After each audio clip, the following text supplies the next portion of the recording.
자, 우리 저사갈래부터 공부해야 되겠죠? 저사갈래는 소설갈래라고도 하는데요. 작가가 현실에 있음직한 일을 상상으로 꾸며 쓴 이야기, 그래서 이야기갈래가 되겠습니다. 그래서 소설의 3요소는 주제, 구성, 그리고 문체 이고요. 그 다음에 이 구성의 3요소가 있어요. 구성의 3요소가 바로 인물, 사건, 배경이에요. 그러면 얘들아 주제는 중심 내용일 거고 작가가 전달하고자 하는 중심 내용. 그 다음에 문체는 문장의 특징이거든요. 뭐 짧은 호흡을 사용하느냐 아니면 수사가 긴 문장을 사용하느냐 그 다음에 뭐 한자가 많은 문장을 사용하느냐 뭐 이런 것들이 이제 문체의 특징이라고 한다면 그럼 도대체 구성은 뭐냐? 소설은 구성이 다예요. 그럼 그 구성이 뭔데? 인물, 사건, 배경을 바탕으로 하는 갈등입니다. 갈등의 문학이에요. 얘네들이 얽히면 갈등이 되는 거야. 그래서 너네 구성의 단계 배우지. 구성 단계 뭐 어떻게 돼? 그래 바로 그거야.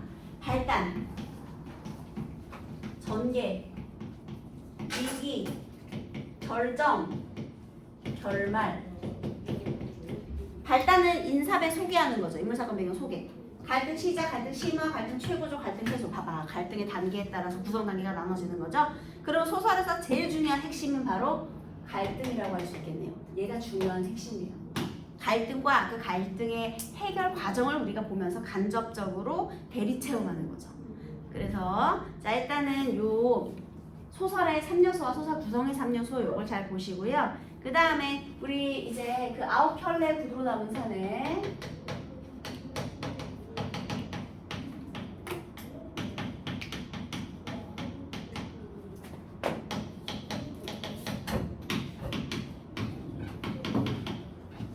네, 얘부터 한번 보도록 하겠습니다.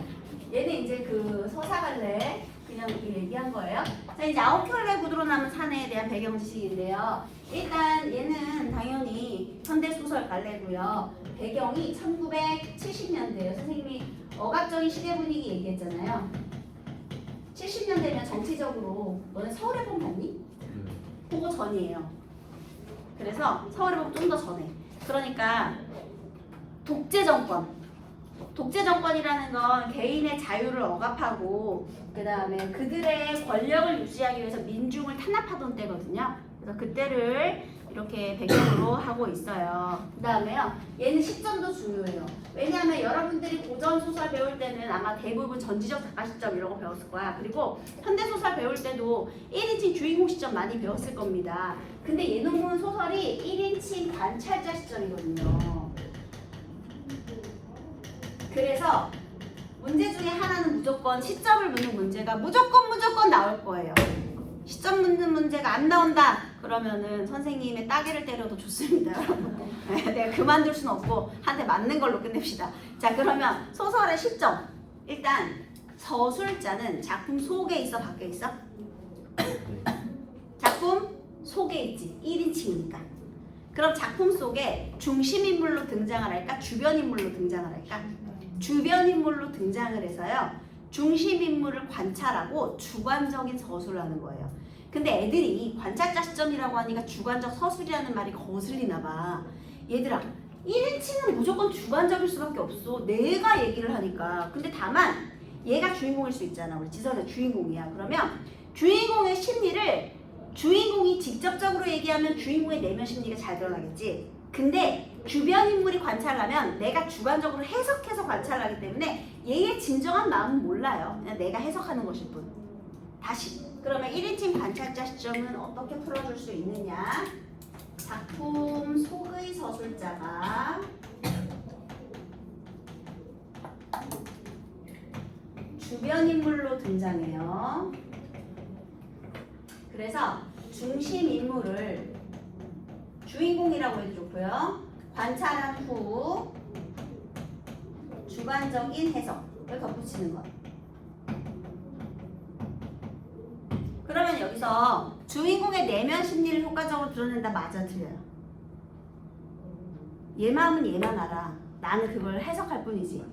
주인공의 내면 심리는 안 돼. 근데 나의 내면 심리는 효과적으로 드러낼 수 있죠. 내가 다만 주인공이 아니라서 그렇지. 이해되셨나요? 말이 어떻게 되는지 봐야 되겠죠? 그래서 이런 것들, 이게 이제 시점의 효과예요. 그래서 관찰해서 전달하고 있다, 이렇게 되는 겁니다. 자, 그 다음에요. 여기에 나가 누구를 관찰하느냐? 바로 그가 권씨예요. 이 사내가 권씨입니다. 그래서 일단 거기 앞부분에 줄거리로 요약되어 있는 부분을 좀 열심히 읽어볼게요. 초등학교 교사인 나는 새빵살이를 전전하다가 개발이 진행 중인 한 도시 주택가에, 얘들아 여기 배경이, 공간적 배경이 성남이거든요. 왜? 성남에서 태어났어? 얘들아 있잖아요. 성남이 의정부랑 비슷해요. 어떤 점이 비슷할까? 이제 도시화가 막 진행되죠. 서울에 이제 땅값이 너무 비싸. 그래서 점점점 주변 지역을 개발하기 시작해. 그래서 서울에서 땅값이 너무 비싸니까 의정부, 성남, 인천, 부천 이렇게 위성도시들이 생겨나기 시작하는 거예요. 그러니까 소시민의 삶의 공간이지. 이해됐어? 소시민이라는 게 뭐냐면요, 그냥 소극적 시민이에요. 소극적인 시민들. 자, 그렇다면 여기서 원래 얘도 형편이 되게 좋은 건 아니야. 그래서 겨우겨우 서울이 아니야, 성남에 집을 겨우 장만하고요, 문간방에 또 세를 놔요. 그래서 여기서 이제 주택가에 집을 장만해가지고 문간방에, 지금 여기서 그러면 여기 성남에 얘가 이렇게 옛날에 그래서 여기 이렇게 대문 뭐 이렇게 여기가 뭐 안채 있는 집이고 여기 문간방 요런 데다가 이제 세를 놔둔 거야. 그래서 여기 세 들어 살게 된 사람이 바로 권씨가 되는 거죠. 여기가 마당. 어떤 구조인지 알죠? 여기 대문 열고 들어가면 집이 이렇게, 옛날 집 이렇게 생겼잖아요. 그지? 여기 이제 여기 그래서 막 이렇게 마루 이렇게 테이블 같은 거 놓고 맨날 여기서 뭐 이렇게 밥도 먹고 막 그러잖아요. 옛날 집이 주택가니까요. 네. 그래서 문간방에다가, 문 바로 앞에 있는 방이 문간방이에요. 문간방에 세를 놨어요. 그러니까 형편이 넉넉하지가 않은 거예요. 이 방에 권씨가 아내와 두 아이를 데리고 이사를 옵니다. 근데 또 권씨의 아내는 셋째를 임신 중이에요. 그래서 일단은 지금은 4가족인데 이제 곧 5가족이 될 권씨가 온 겁니다. 권씨의 가족은 통보도 없이 이사 오기로 한 날보다 앞서 이사를 와서는 약속한 전세금마저 다 내놓지 않는다. 그러니까 예를 들면 15일에 들어오기로 했는데 14일에 먼저 왔어. 게다가 돈도 안 내, 전세금도 다 안 내. 자, 권씨의 형편 어떤 것 같아요? 맞아요, 형편이 안 좋아요. 경제적으로 굉장히 가난한 형편이에요. 게다가 권씨의 아내는 또 임신까지 했어요. 권씨는 이불보따리 하나와 취사도구뿐인 궁색한 살림살이 속에서도, 여기서도 또 궁색한 살림살이, 형편이 어떻다? 가난하다는 걸 알 수가 있죠. 그래서요, 여기에서 이렇게 가난한데요, 이 사람이 보물로 아끼는 게 있어. 바로 9켤레의 여러 켤레의 구두예요. 여러 켤레의 구두. 그래서 얘는 또 소중히 생각합니다. 거기 구두에다 동그라미 하세요. 구두는 권씨의 자존심입니다. 저거 권씨의 자존심. 너네는 구두 광나게 닦은 적 없지? 요즘에는 그런 거 없죠? 요즘은 다들 뭐 좀 이렇게 반짝반짝한 구두 같은 건 잘 안 신으니까요. 근데 옛날에 구두에 구두 광내게 하는 솔과 약이 있어요. 그래서 그 약을 묻혀가지고 구두를 닦으면 걔가 반질반질하게 광이 나. 그리고 나서 왜 운동화도 마찬가지야. 빨면 하얀데 안 빨고 그냥 흙바닥 돌아다니면 시커멓게 뽀얗게 되잖아요. 그러니까 구두도 그게 되게 심하거든요. 근데 옛날 사람들은 구두에서 광이 나야 좋은 일이 일어난다, 막 이런 그런 게 있어. 그래서 신발을 되게 중요하게 생각하는 어르신들이 많거든요. 근데 중요한 건 권씨는요, 일용직 노동자예요. 너네 노동자가 구두 신고 일하는 거 봤어? 그러면 구두는 어떤 직업의 사람들이 신죠? 사무직 같은 사람들, 직장인들, 화이트 칼라라고 하죠, 우리. 그죠? 지식인들이 보통 구두를 신는단 말이야. 근데 이 사람이 이걸 자존심처럼 구두를 굉장히 소중하게 여기면서 신을 일도 없는 구두를 매일매일 반짝반짝 광이 나게 닦아요. 그 왜 그러냐면 얘가 원래 지식인, 대학을 나온 사람이거든요. 그런데 권씨가 이사 온 뒤 이순경이 나를 찾아와 권씨가 전과자이니 그의 동태를 살펴달라는 부탁을 한다. 자, 얘가 왜 전과자가 되었을까도 중요해요. 70년대 시대 분위기를 드러내야 되기 때문에. 권씨는요, 원래 대학까지 나온 지식인이었다가요, 결국은 전과자가 되었어요. 요즘은 그런 게 없지만 옛날에는 내가 만약에 정부의 집회 같은 데 참여해가지고 이렇게 좀 그런 그 뭐야 반대 시위 같은 거 있잖아요. 거기에 참여해가지고 경찰서에 한번 잡혀갔어. 그러면 빨간 줄이 하나 그어져요. 그러면 여러 가지 불이익을 받게 돼요. 취업이 안 돼. 너네 그거 있지. 성범죄 저지르면 공공기관에 취업 못 하잖아. 그거 알아요? 여기 학원 선생님들 여기 딱 들어오잖아요. 그러면 성범죄 이력서 그거부터 조회해요. 다. 그래서 그거 그런 거 있는 사람들은 이런 교육 업계에 종사할 수가 없어. 그거 뭐 당연한 거지, 그지?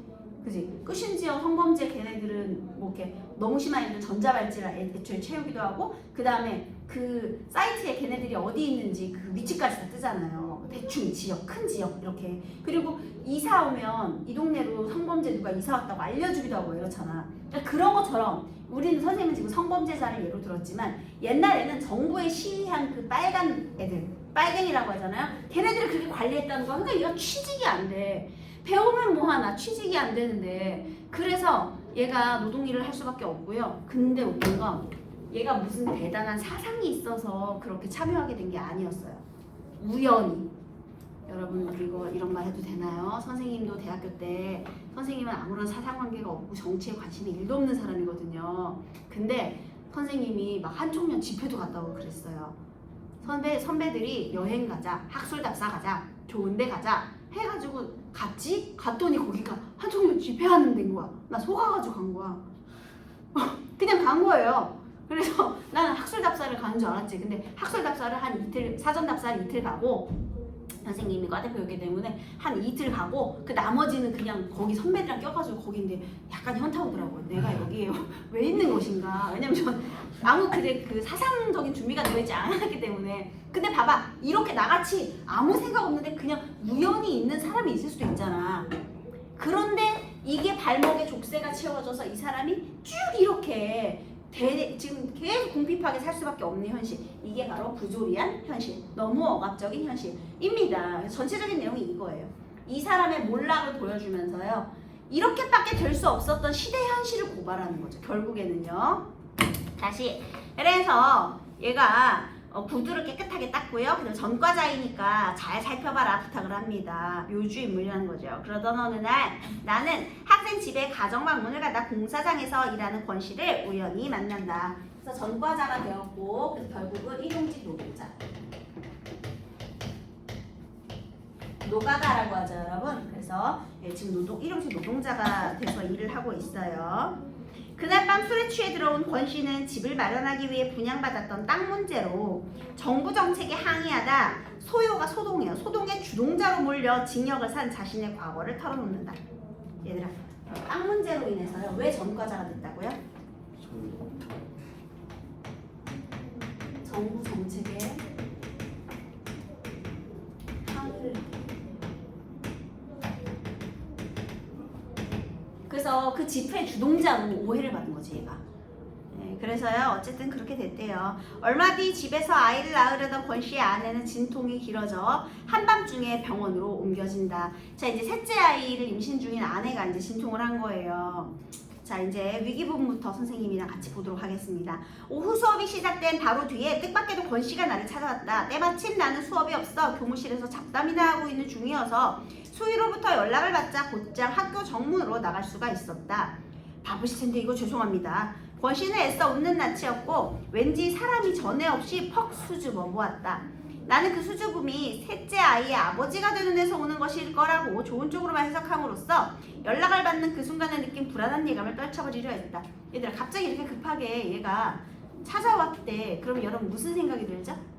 아씨, 돈인가? 그래서 이렇게 갔는데 지금 애써 모른 척하고 있는 거지. 그래서 아이 아빠가 되려고 해서 사람이 좀 겸손해지고 있나? 이렇게. 근데 사실은 왜 이렇게 수줍게 왔을까요?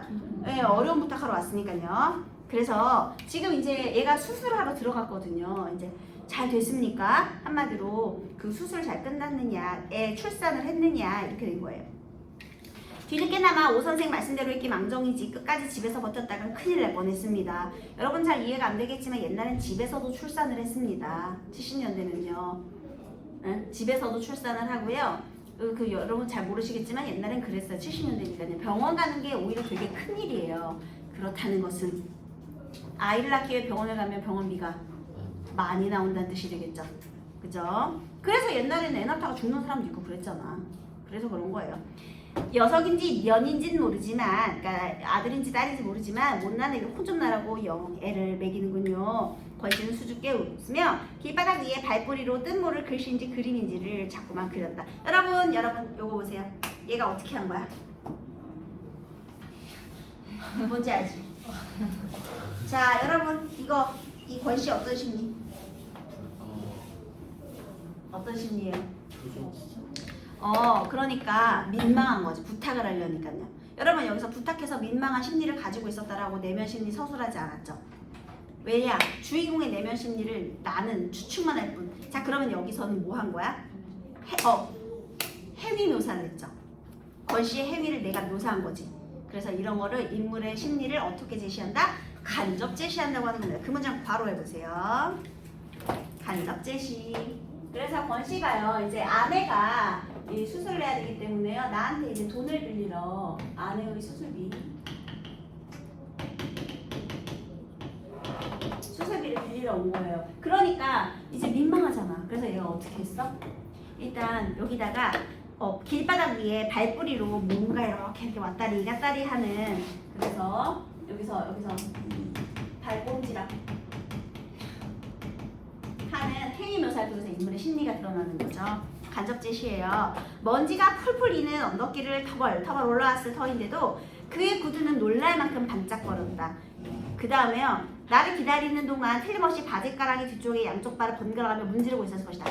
얘가 분명히 학교 운동장 옛날에 잔디가 어디냐, 흙바닥이지. 그런데 흙을 찾았는데 구두가 반짝반짝한 거야. 아마 걔가 평소에 하는 매일 같은 습관이 있어. 이거예요. 이거 보이지? 나 모르지? 되게 의미 궁금하겠다. 나중에 선생님한테 물어봐. 여기 이렇게 바지가랑 뒤에다가 여기 요렇게 그렇게 닦는 거야. 여러분 구두를 왜 닦아요?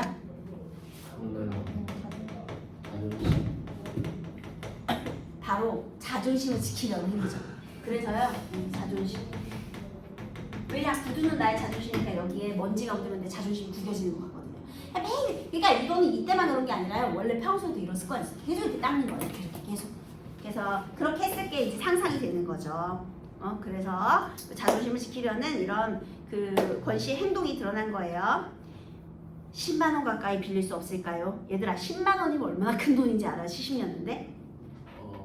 100만 원도 넘어요. 엄청 큰 돈이야. 왜냐면 옛날에 병원에서 애 낳은 사람이 많이 없었다니까? 게다가 심지어 그냥 애 낳는 게 아니야. 이거 뭐 해야 돼 지금? 제왕절개 수술을 해야 되거든요. 엄청 비싸지, 수술비인데. 지금도 제왕절개 수술비가 비싼데요. 우리 보험이 안 돼요? 보험 돼도 비싸요. 왜냐면 제왕절개는 수술이니까. 그냥 단순히 애 낳는 수술하고는 좀 다르죠. 제왕절개는. 그럼 입원도 해야 되지. 회복하려면. 그리고 거기에 링겔이랑 이런 보조적인 것들 더 많이 들어가잖아요. 그치? 치료하는 약도 더 많이 들어가고. 그러니까 당연히 지금도 비싼데, 병원비가 비싼데 옛날이면 얼마나 비쌌겠습니까? 밑도 끝도 없이 그는 이제까지 수줍음이 싹 가시고 대신 도발적인 감정 같은 걸로 그득 채워진 얼굴을 들여 내 면전에 대고 부르짖었다. 한마디로 자존심이 있으니까 또 이제 비겁하게 보이기 싫은 거죠. 그래서 담배 한 대만 꽂자는 식으로 10만원 소리가 험하게 나왔다. 그러니까 한마디로 10만원 진짜 큰 돈이거든요. 근데 10만원 가까이 빌릴 수 없을까? 이게 무슨 담배 한 대 빌리자는 얘기도 아니고 이게 이렇게 쉽게 끝낼 얘기인가 싶었던 거죠. 내가 잠시 어리둥절해 있는 사이에 그는 매우 사나운 기세로 말을 보태는 것이다. 수술을 해야 된답니다. 엑스레이도 찍어봤는데 아무 이상이 없답니다. 모든 게 다 정상이래요. 모체 골반도 넉넉하고요. 조기 파수도 아니고 전치 태반도 아니고요. 쌍둥이는 더더욱 아니고요. 이렇게 정상적인데도 24시간이 넘도록 배가 위에 달라붙어 있는 경우는 태아가 돌다가 탯줄을 목에 감았을 때뿐이랍니다. 제기랄, 탯줄을 몸에 감았다는군요. 빨리 손을 쓰지 않으면 산모나 태아나 모두 위험하대요. 그러니까 탯줄 감고 잘못 있으면 애가 목이 까끗해 죽을 수도 있잖아요. 아주 위급한 상황이라는 거죠. 그래서요, 굉장히 절박한 상황이다. 지금 제왕절개 수술을 해야 하는 절박한 상황이다라는 걸 얘기를 한 거죠. 어색하게 들린 것은 그가 제기랄이라고 씹어먹은 그 대목뿐이었다. 평상시에 권씨답지 않은, 여러분 이 사람 구두 이거 닦는 거 봐봐. 평상시에 어떤 말투를 구사했을 것 같아요? 바르고 고운 말투, 꼰대 말투를 썼겠죠. 왜냐하면 지식인으로서의 자기 자신의 교양을 드러내고 싶으니까. 그런데 거기서 어울리지 않게 제기랄 이런 말을 쓴 게 이제 평소와는 어울리지 않는 그런 말투였다라는 거죠. 그래서 선생님도 평소에 이렇게 교양 있는 말투를 쓰다가 아우 존나 싫어 이렇게 욕 한번 하면 좀 안 어울린다 이런 생각 할 수 있잖아요, 여러분. 잘 어울리나요? 그래서 네. 자 어쨌든 간에 원래는 교양 있는 말투를 쓰는데 얘가 또 제기랄 욕설을 썼어요. 그만큼 뭘 드러내는 거야? 절박하다. 행동은 지금 구두 닦고 있고요. 말은 욕설이 나오고 있고요. 굉장히 지금 초조한 상태예요, 이 권 씨가요. 그래서 진지한 얘기였다. 아니다. 처음으로 점잖지 못한 그 말을 사용했기 때문에 내 귀엔 더욱더 진지하게 들렸을지 모른다. 평소랑 다른 행동이죠. 나는 한동안 망설이지 않을 수 없었다. 그의 진지함 앞에서 그거 참 안 됐군요 라든가 그래서 어떡하죠? 하는 상투적인 말로 섣불리 이쪽의 감정을 전달하기엔 사실 말이지 10만원 가까이는 내게 너무 큰 부담이었다. 빌려주기 너무 어려운 금액이에요. 집을 살 때 학교에다 진 빚을 아직 절반도 못 가린 처지였다. 정상 분만비 1, 2만원 정도라면 모르지만 단순히 권 씨를 도운 작정으로 나로서는 거금에 해당하는 10만원 가까이를 또 빚진다는 건 무리도 이만저만이 아니었다. 일단 금액 자체가 너무 무리되는 금액입니다. 또 그뿐만 아니라 집안에서 경제권을 장악하고 있는 아내의 양해도 없이 멋대로 그런 큰일을 저질러도 괜찮을 만큼 나는 자유롭지도 못했다. 한마디로요, 아내의 눈치도 보이고요, 이미 진 빚도 너무 많고요, 그리고 금액도 너무 큰 금액이에요. 그래서 내가 빌려줄 결심을 못하고 있는 겁니다. 그랬더니요, 빌려만 주신다면 정말 무슨 짓을 해서라도 반드시 갚겠습니다. 정말 절박하죠. 절박함이라고 적으세요. 반드시 갚는 조건임을 강조하면서 그는 마치 성경책 위에 오른손을 얹고 말하듯이 엄숙한 표정을 했다. 하마터면 나는 잊을 뻔했다. 그가 제대로 적절한 시기에 일깨워 주었기에 망정이지 안 그랬더라면 빌려주는 어려움이나 골똘한 나머지 빌려줬다 나중에 돌려받는 어려움이 더 클 거라는 사실은 생각도 못할 뻔했다. 그러니까 내가 돈이 없는데 어떻게 빌려주지가 문제가 아니었던 거야. 얘가 어떻게 해서라도 갚겠다는 말을 듣자마자 깨달은 거죠. 맞아, 못 갚을 수도 있겠구나. 빌려주는 게 문제가 아니라 못 받을 수도 있겠구나. 이렇게. 그렇다. 끼니조차 감당 못하는 주제에 맞벌이 아니면 어쩌다 간간히 얻어 걸리는 출판사 싸구려 번역해가지고, 그러니까 지식인이라는 걸 알 수가 있죠. 오늘의 빚을 갚을 것인가? 책임이 따르는 동정은 피하는 게 상책이었다. 여기 주실까요? 책임이 따르는 동정은 피하는 게 상책이다. 여러분, 처음에요, 얘가 거절했죠.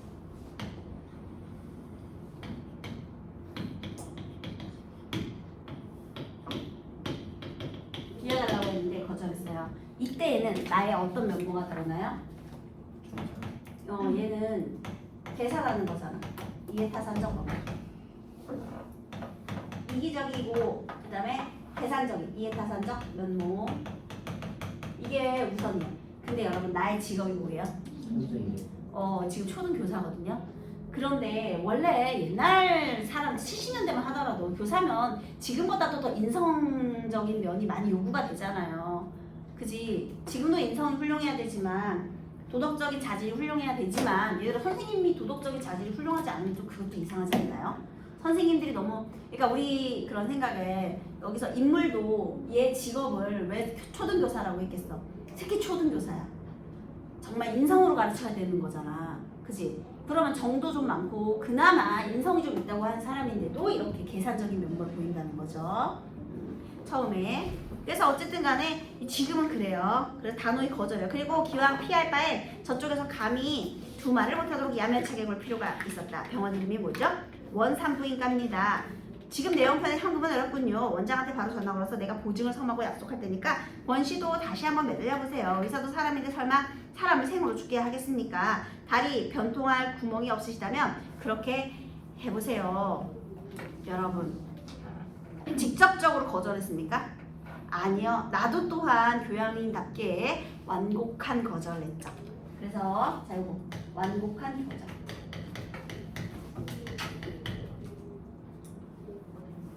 나는 돈을 줄 수 없으니 그냥 뭐 이렇게 내가 보증 선다고 그냥 말이라도 해봐라. 이렇게.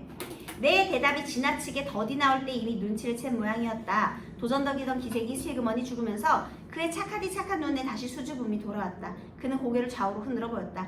원장이 어리석인 사람이길 바라고 거기다 희망을 걸기엔 너무 늦었습니다. 그 사람은 나한테서 수술 비용을 받아내기가 수월치 않다는 걸 입원시키는 그 순간에 벌써 알아차렸어요. 얼굴에 흐르는 진땀을 훔치는 대신 그는 자 여기 또 줄시겠습니다. 오른발을 들어 왼쪽 바짓가랑이 뒤에다 두어 번 문지를 넣었다. 발을 바꾸어 같은 동작을 반복했다. 여러분 발 닦는 행위 지금 뭐 한 거야? 자존심 회복하려고. 왜냐면 지금 이런 상황 자체가 내가 너무 자존심이 상하잖아요. 그리고 벌써 그 의사는 내가 수술비 낼 수 없다는 걸 이미 눈치챘대. 그러면 나를 평소에 얼마나 무시했겠니. 근데 자존심이 점점 내려가니까 아니야 자존심 회복해야 돼 하면서 지금 닦고 있는 거죠 여러분. 그래서 이 문지르는 행위가 뭐 하는 행위라고요? 자존심의 회복 행위예요. 자존심을 회복하기 위한 행위. 그리고 여기에 있는 이 의사도요 굉장히 비인간적인 연구죠. 그렇죠? 매몰차요. 그 다음에요. 바쁘실 텐데 실례 많았습니다. 썰면처럼 얘들아 썰면이 뭐냐면은요. 이거 내 친구의 그러니까 그 나의 동료 교사의 별명인데요. 입술이 하도 두꺼워갖고 입술 썰면 2접시 나오겠다 해서 썰면이래요. 두꺼운 입술. 어쨌든 내 친구 별명입니다. 나의 친구 별명. 동료 교사의 별명. 그래서 썰면처럼 두툼한 입술이 선장에서 깬 어린이같이 움찔거리더니 얘도 지금 뭔가 불만이 있으니까 이렇게 움찔움찔 했겠죠. 겨우 인사말이 나왔다. 무슨 말이 더 있을 듯 싶었는데 그는 이내 돌아서서 휘적휘적 걷기 시작했다. 나는 내심 그의 입에서 끈끈한 가래 묻은 소리가 이를테면 오 선생 너무하다 든가 잘 먹고 잘 살아라 하는 말이 날아와 내 이마에 탁 눌러보는 순간에 대비하고 있었는지도 모른다. 그래서 그가 갑자기 돌아서면서 나를 꼭 똑바로 올려다봤을 때 그처럼 흠칫 놀랐을 것이다. 근데 얘가 뭐라 그랬어요? 아니 그 사람 정말 너무하네 사람이 죽는다는데 도 아니고요. 그래 너 혼자 참고 잘 살아라 도 아니고요. 오 선생 이래봐도 나 대학 나온 사람이요. 여러분 이것도 뭐예요? 맞아요. 너네 혹시 타짜라는 영화를 들어본 적 있나요? 맞아요. 거기서 김혜수가요 이제 노름판에서 이렇게 썩다가 김혜수라는 배우가 거기 이게 노름판에서 망가졌죠. 근데 거기서 나 이대 나온 여자 하는 장면이 있거든요. 내가 봤을 때 그 사람이 이걸 패러디한 거야. 얘가 어쩌죠? 이래봐도 나 대학 나온 사람이 왜냐면 이거 되게 유명한 구절이거든요. 이거 패러디한 거예요. 이거 맞아요. 맞습니다. 그 나 이대 나온 여자가 이거 패러디한 거예요. 몰랐죠 여러분? 네. 선생님 생각이 아니라 아마도 그럴 거예요. 왜냐면 작가들이니까 글을 분명히 읽었을 거거든요. 자, 오 선생 이래봐도 나 대학 나온 사람이요. 역시나 자존심의 회복입니다. 자, 거절의 말을 듣고 얘가 구두 문지르기 그리고 나 대학 나온 사람이 자, 이 행동과 말을 통해서 행동과 대사를 통해서 등장인물의 말을 통해서 자존심의 회복을 노리고 있다. 이렇게 된 거죠. 상처 입었어요. 그것뿐이었다. 내 호주머니에 촌지를 밀어넣던 어느 학부형같이 그는 수줍게 그 말만 건네고는 언덕을 내려갔다. 별로 휘청거릴 것도 없는 작달만한 체구를 연방 휘청거리면서 내딛는 한 걸음 한 걸음마다 땅을 저주하고 하늘을 저주하는 동작으로 내 눈에 그는 비쳤다. 산 곱팽이를 돌아 그의 모습이 벌거벗은 황토의 언덕 저쪽으로 사라진 찰나 나는 뛰어가서 그를 부르고 싶은 충동을 느꼈다. 지금 무슨 감정 느꼈을까요? 왜 불러? 불쌍하니까 그치? 이제 동정심과 연민을 느끼는 거예요. 처음에 이해타산적인 면모로 거절했죠. 근데 이걸 보면서 연민을 느꼈고요.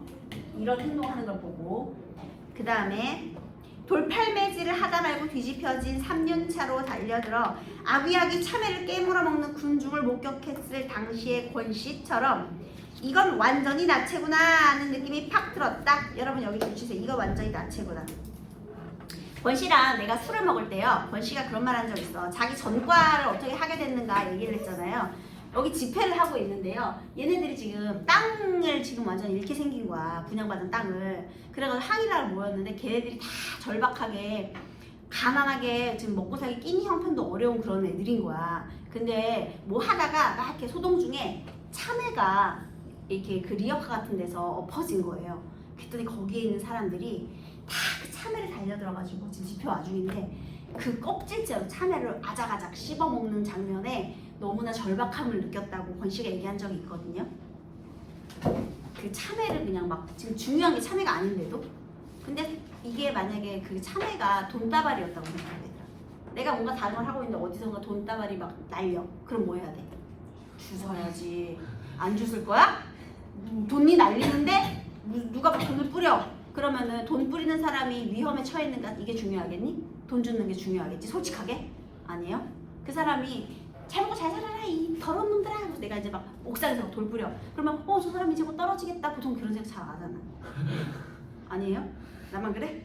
또 떨어진 돈부터 주고 와야 되는 거 아니야? 예, 아무튼 그런 걸 느꼈대요.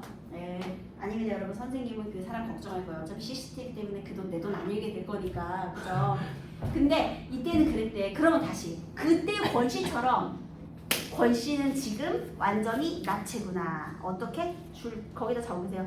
권씨가 절박한 생존의 문제에 놓여 있음. 이건 완전히 나체구나. 권씨가 절박한 생존의 문제에 처해 있음. 아니 왜냐하면 돈 나올 구멍은 없는데 잘못하면 아내도 죽죠. 그리고 애도 죽죠. 그럼 나머지 두 애는 어떻게 해 또? 이미 첫째 둘째도 있잖아. 근데 지금 아내도 죽고 새 생명도 죽고 막 이거는 지금 단순히 그 애만 죽는 게 아니고 그리고 목숨에 두 명의 목숨이 아니고 권씨 가족의 전체의 삶이 다 들어가 있는 문제잖아요. 그래서 그리고 내가 그에게 암만의 빚을 지고 있음을 퍼뜩 깨달았다. 암만의 빚이라는 건 보증금이에요. 보증금. 전세 보증금. 어쨌든 만약에 돈을 못 받으면 전세 보증금에서 까면 되거든요. 전세돈도 일종의 빚이라면 빚이었다. 왜 좀 일찍이 그 생각을 못했는지 모른다.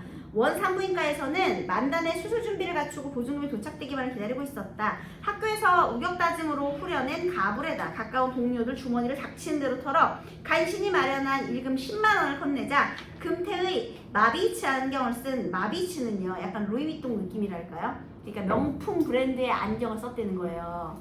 이렇게 돈도 많이 벌면서 이 의사놈 새끼가 말이야 굉장히 비인간적이죠. 그 원장이 바로 마취사를 부르도록 간호원에게 지시했다. 원장은 내가 권씨하고 아무 척분도 없으며 다만 그 새빵 주인일 따름이라는 걸 알고는 혀를 찼다.